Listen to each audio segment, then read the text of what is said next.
बिस्मिल्लाहिर्रहमानिर्रहीम। अस्सलाम वालेकुम जी। तो क्या हाल है आप सबके? और अल्हम्दुलिल्लाह हम भी सब खैरियत से हैं, विंटर को एंजॉय कर रहे हैं। तो बस हमें अपने अल्लाह ताला का हमेशा शुक्र अदा करना चाहिए, उसके करम पर, उसकी अता पर, उसके शुक्र पर, उसकी रज़ा पर हमें हमेशा राज़ी रहना चाहिए। कि शुक्र करने से अल्लाह पाक जो है ना और नवाजते हैं। तरह से हम अल्लाह पाक के दिए हुए मौसमों का लुत्फ़ उठाते हैं। इसी तरह बस उसके हर अच्छे बुरे दिए हुए वक्त को, उसकी आजमाइशों को सब्र से निभा लें तो क्या ही बात है। आपके इर्द गिर्द के लोग आपकी ज़िंदगी के दायरे को तंग कर देते हैं, सिर्फ़ एक मौके की तलाश, सिर्फ़ एक मौके की तलाश में कि कब कोई गलती करे और इसकी टांग पकड़कर हम इसको ज़मीन पर पटक दें। तो बस फिर खामोशी का रास्ता अख्तियार कर लेना चाहिए और फिर मंजिल आपके सामने। अल्लाह ताला उन्हीं के हाथ थामते हैं जिनके हौसले बुलंद होते हैं और फिर मौजज़े होते हैं। मुझे तो इस बात पर और अपने परवरदिगार की ज़ात पर पूरा यकीन है। आपकी इस बारे में क्या इत्तेफ़ाक़ राय है, मुझे कमेंट्स में ज़रूर बताइएगा। आपसे बातों ही बातों में मैं काफ़ी सीरियस टॉपिक पर चली गई।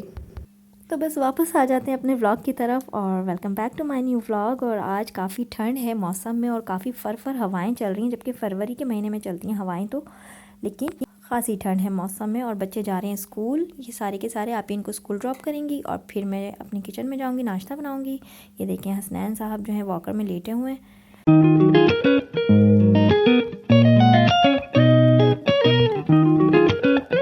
तो बस आज आपसे जुमेरात के दिन का व्लॉग शेयर हो रहा है और मैं आपको चेक करवा रही हूँ यहाँ पे ठंडी ठंडी हवा। और हसनैन को भी मैंने जो है ना पैम्पर फीडर करवा के जो है वो अपना टैब देखते हुए सो गया। और मेरे हस्बैंड ऑफिस जा चुके हैं नाश्ता वगैरह करके, और मैं अपने लिए नाश्ता बनाने जा रही हूँ।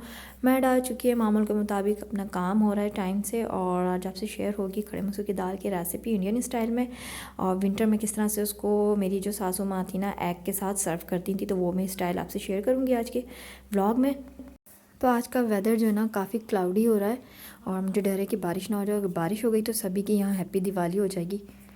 और एक मेरी फ्रेंड, उसको ना विलेजेस लाइफ जीने का काफ़ी शौक़ बढ़ा हुआ है। ये उसी के घर के कुछ मनाजिर हैं जो उसने लकड़ी का चूल्हा बनाया हुआ है। और जनाब वेलकम है आपका मेरे न्यू किचन में नए चूल्हे के साथ। तो ये हमारा चूल्हा था, मुझे समझ नहीं आ रहा था कि मैं इसको कहाँ सेट करूँ, किस तरह सेट करूँ, क्या सेटिंग बनाऊँ इसकी। अपने किचन में सारा सामान हटा के मैंने साइड कर दिया, क्योंकि मुझे खुद भी खासा डर लगता है इस सिलेंडर वाले चूल्हे को यूज़ करने से। पर मैंने इसकी सेटिंग बना दी। कॉर्नर पर मैंने इसका जो है ना चूल्हे का कॉर्नर एरिया सेट किया। फिर मैंने यहाँ एक एक करके 1 बाय 1 अपने खाने को तैयार किया। ये टमाटर थे कुछ, जिसे मैं धो के अपने फ्रीज़र में रख दूँगी। दाल को बॉयल होने के लिए मैंने रख दिया है, दाल धीमी आंच पे गल रही है। अच्छा, हमारी अम्मा जो है ना पंजाब साइड की हैं, तो वो भी माशाल्लाह महाजिर मुग़ल हैं, लेकिन जो उनकी दालों का जो स्टाइल है ना खाने पकाने का, रहन सहन, वो उस तरह पिंडी साइड है, क्योंकि बचपन उनका पिंडी साइड में गुजरा है। तो वो क्या करती हैं, खड़े मसूर की दाल को ना अपने अंदाज़ में बनाती हैं कि खड़े मसूर की दाल में हल्दी मिर्ची धनिया डाल के उसको अच्छे से गला लिया और मतलब मैश कर लिया। फिर उसमें इमली और पुदीना डाल के दैन भगार कर दिया, जो एक सिंपल भगार होता है, वो इस तरह से बनाती हैं देसी स्टाइल में।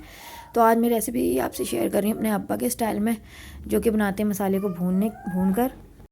तो बस मैंने यहाँ एक बड़ा प्याज लिया है, 3 टमाटर लिए हैं, प्याज को अच्छे से ब्राउन कर लिया। उसके बाद इसमें मैंने 3 टमाटर हाफ़ कट करके डाले, हाफ़ चम्मच हल्दी का, 1 चम्मच धनिया पाउडर का डाला, हाफ़ टी स्पून पिसे हुए गरम मसाले का डाला, हाफ़ टी स्पून नमक का डाला, 1 टीस्पून मैंने अदरक लहसुन और 1 टीस्पून मैंने ग्रीन चिली पेस्ट डाला। 5 मिनट भून के मैंने 10 मिनट के लिए इसको छोड़ दिया पकने के लिए। यहाँ मैंने चावल भिगा दिए, जिसमें मैंने ज़ीरा और 2 लौंग डाल दिए। और सेम मेथड होता है दाल लौकी का भी। अगर मसाले वाली आप बना रहे हैं भून के, तो हमारे अब्बा जो है ना इसी तरह से बनाते थे। वो संडे को स्पेशली वही खाना बनाते थे घर में। तो इस तरह से चीज़ें हमने अपने बचपन में देखी हैं घर में, अब्बू की कुकिंग भी और अम्मी की कुकिंग भी। बस वही एक्सपीरियंस आपसे शेयर कर रहे हैं कुकिंग के। तो अगर दाल लौकी भी अगर बनानी है तो सेम इस तरह से गोश्त का मसाला भून लें आप, और उसमें लौकी ऐड कर दें। लौकी गल जाए तो मूंग मसूर की दाल को ऐड कर दें। मेथड होगा तरी को सेपरेट करने का, जैसे अभी आगे आप देखेंगे व्लॉग में। तो बस यहाँ मैंने टमाटर के छिलके रिमूव कर दिए। इसमें मैंने डाला है इस 1 चम्मच टिक्का बोटी का मसाले का पैकेट, शान पैकेट डाला टिक्का बोटी के मसाले का पैकेट। इसको अच्छे से भून लूँगी। भून के मैंने थोड़ा पानी डाला। यहाँ मैंने दाल को ना हाथ से ही फेंटा है, मतलब मैश किया है। क्योंकि जो डेली बेसिस पे दालें बनती हैं ना, उनको मैं मशीन से मैश नहीं करती हूँ, हाथ से ही उनको अच्छे से ना घोट लेती हूँ। यहाँ मेरा मसाला डन हो चुका है। मैंने 5 मिनट और पकाया है, 10 मिनट और पकाया पानी डाल के। अब मैं तरी को सेपरेट कर लूँगी, जिस तरह से हम निहारी की तरी को सेपरेट कर लेते हैं। निहारी का सेम स्टाइल यही होता है। लोग डबल भगाड़ लगाते हैं, मसाला भी लगाते हैं, तो फिर ऊपर से भगाड़ भी लगाते हैं, लेकिन मैं इसी तरी को ऊपर यूज़ कर लूँगी, क्योंकि तरी बहुत मुश्किल से आती है फिर।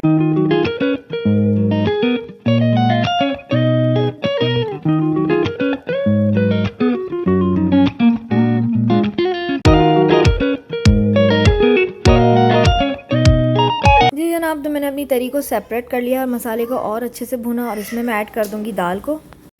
मसाले को मैंने और भुना 5 मिनट। अब मैं इसमें गला खासा ख़राब हो रहा है ठंड से, तो बस इसमें मैं अब दाल ऐड कर दूँगी। और दाल को भी मैंने 10 मिनट के लिए और अच्छे से भुनाई करी थी। अच्छे से इसको मैंने घोट लिया था दाल को। और जो दाल लौकी का जो मूंग मसूर की दाल होती है उसका भी सेम यही मेथड होता है। अगर बॉइलिंग वाली दाल बन रही है तो दाल को उबलते टाइम ही उसमें मैं लौकी भी ऐड कर देती हूँ और 1 चम्मच चिली पेस्ट और हल्दी और चिली फ्लेक्स। जब बॉयल हो जाती है तो उसमें देन भगार चला जाता है। टमाटर मैं बिल्कुल भगार से 5 मिनट पहले ऐड करती हूँ उस दाल में। इंशाल्लाह वो रेसिपी भी आपसे ज़रूर शेयर करेंगे, वो मेरी अम्मा के स्टाइल की रेसिपी है। तो दालों को भी बनाने के डिफरेंट तरीके हमने देखे हैं बचपन से अपने घर में क्योंकि अब्बू को कुकिंग का बहुत ज़्यादा शौक़ था, तो बस वो संडे को जो है ना खुद से कुकिंग करते थे। कभी झींगा पुलाव, सी फूड ज़्यादातर वो करते थे, बोम्बिल। और लेकिन बोम्बिल तो मुझे बिल्कुल पसंद नहीं थी, स्पेशली हमारे घर में किसी को पसंद नहीं थी सिवाय अब्बू के। तो यहाँ दाल अच्छे से बॉयल हो चुकी है, पक चुकी है। मैं इसको स्लो फ्लेम पे छोड़ दूँगी 10 मिनट के लिए मैक्सिमम। फिर इसमें मैं ऐड कर दूँगी हरा धनिया, और सॉरी इसमें मैं ऐड करूँगी नींबू, 1 अदद नींबू। और स्ट्रिप्स में मैंने काट लिया हरी मिर्चें 1 बाइट स्टाइल में, क्योंकि जब 1 बाइट स्टाइल में काटनी है तो वो मुँह में आराम से आ जाती हैं। हस्बैंड को मेरे ऐसी अच्छी लगती हैं। एक इसमें मैंने नींबू डाल दिया और साथ इसमें मैं डालूँगी अब तरी और हरा धनिया। ये बिल्कुल रेडी है दाल माशाल्लाह से।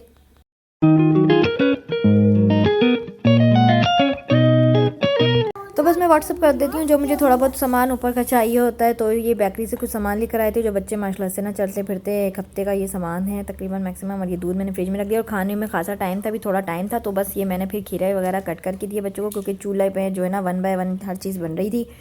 तो जब तक बच्चे बीच की भूख में कुछ ना कुछ मैं उनको फ्रूट्स काट देती हूँ, इस तरह के वेजिटेबल्स काट देती हूँ, गाजर हो गई, मूली हो गई, खीरा हो गया। और हमारी सोसाइटी में एक ही बेकरी है हैदराबाद के नाम से, तो बस मेरे हस्बैंड ना वहीं से लेते हुए आते हैं फिर। तो ये सुबह का नाश्ता है, तो मैं इनको इनकी जगह पर रख दूँगी नाश्ते को। या कोई मेहमान वगैरह आ जाता है तो भाई ज़ाहिर सी बात है फिर इतनी दूर मतलब इस तरह से रखनी पड़ती हैं चीज़ें घर में मंगा के पहले से ही, ताकि इजीली फिर होके मेहमानों के आगे सर्व कर दिया जाए। आप लोग कमेंट्स ज़रूर किया करें, क्योंकि मुझे आपके कमेंट्स का इंतज़ार रहता है। तो कमेंट्स लाजमी किया करें और लाइक भी लाजमी किया करें, क्योंकि हम लोग मेहनत करते हैं, लाजमी सी बात है। कैमरा एंगल सेटिंग में मेहनत होती है, क्योंकि खाना तो हम डेली बेसिस पे बनाते हैं। तो फिर हमारी कोशिश होती है जब बना रहे हैं तो हम अपनी रेसिपीज़ को भी शेयर करें, क्योंकि अलग से एहतमाम वगैरह कुछ नहीं होता है। जो घर में बन रहा होता है वही आपसे शेयर हो रहा होता है, क्योंकि हम प्रोफेशनल तो कुकिंग शो नहीं बना रहे हैं। बस जो अपनी रूटीन होती है, अपनी कुकिंग होती है, जो हमारे एक्सपीरियंस होते हैं वो हम आपसे शेयर कर रहे होते हैं डेली बेसिस पर। और माशाल्लाह मेरी ये रोगन वाली दाल ना बिल्कुल रेडी है। खड़े मसूर की दाल, कुछ लोग इसको खड़ा मसर कहते हैं, खड़े मसर कहते हैं, कोई काली मलका कहता है, हम इसको खड़े मसूर की दाल कहते हैं। और ये माशाल्लाह इंडियन स्टाइल में बिल्कुल रेडी है।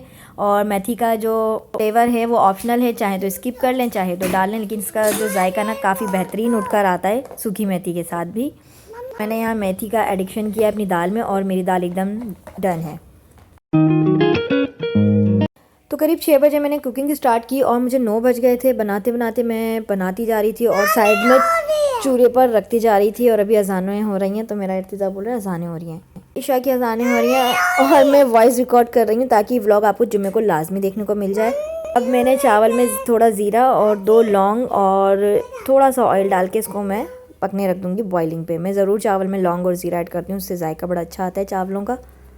और आज मैं अपने बच्चों को साइड डिश भी नहीं बना के दे पाई जो उनके इवनिंग स्नैक्स वगैरह होते हैं, क्योंकि चूल्हे पे आज मेरा फर्स्ट डे था। तो बस मुझे कुछ खुद भी एक्सपीरियंस नहीं हो रहा था मैं किस तरह से कौन सी सेटिंग बनाऊँ पकाने की, खाने की बच्चों की। तो बच्चों को काफ़ी सख्त भूख लगी हुई थी और मैं जल्दी जल्दी बनाने में लगी हुई थी खाने को 1 बाय 1 एक के बाद एक। बस यहाँ मैंने अब अंडे बॉयल किए हैं और अंडों को मैं किस तरह से दाल के साथ सर्व करूँगी ये मैं व्लॉग में आगे चल के शेयर करते हैं आपसे। मैंने यहाँ 3 ही कबाब थे फ्रिज में मेरे, तो मैंने वो भी तल दिए थे।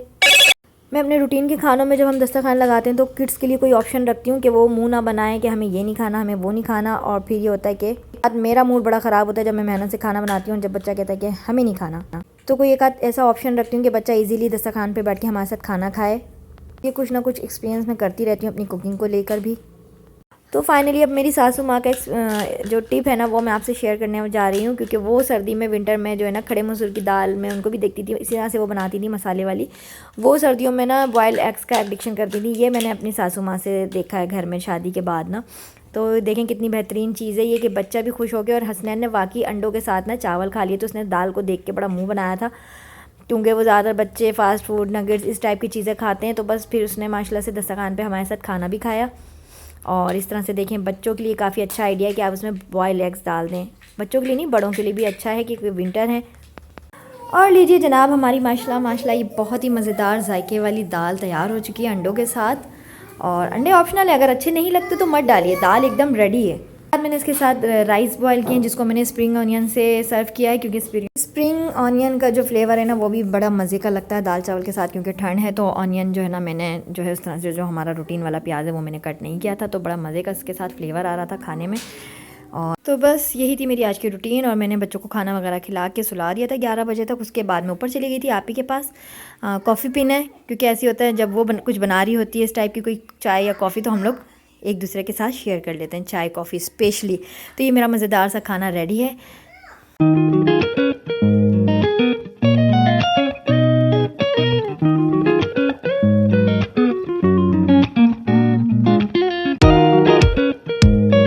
इसी तरह से अपनी लाइफ की खट्टी मीठी बातें, अपनी डेली रूटीन और डेली कुकिंग आपसे शेयर होती रहेगी। व्लॉग अच्छा लगे तो लाइक कर दीजिएगा, शेयर कर दीजिएगा, और इसी दुआ के साथ कि फिर मिलेंगे किसी नेक्स्ट व्लॉग में किसी नई रूटीन कुकिंग के साथ। तब तक रखिएगा अपना बहुत सारा ख्याल और मुझे रखिएगा अपने दुआओं में याद। दूसरों को आसानियाँ दीजिए, अल्लाह पाक आपके लिए आसानियाँ पैदा फरमाएंगे। अपने इर्द गिर्द के लोगों का ख्याल रखिए। तो इसी के साथ चाहूँगी आपसे इजाज़त। अल्लाह हाफिज़।